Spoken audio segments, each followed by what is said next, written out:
বাসা ভাড়া নিয়েছিলাম আমরা, স্বামী স্ত্রী যেভাবে থাকে তার থেকে বেশি।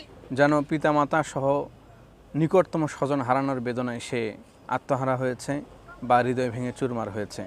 আদতে যেটা ঘটেছে তা হলো স্বইচ্ছায় নিজ ইচ্ছায় নিজেকে পশ্চিমা সভ্যতার কাছে বিক্রি করে দিয়ে নিজের সবচেয়ে দামি সতীত্বকে হারিয়ে নিজের সব কিছু বিলিয়ে দিয়ে দিশেহারা হয়ে আজকে সে এমন ভেঙে পড়েছে।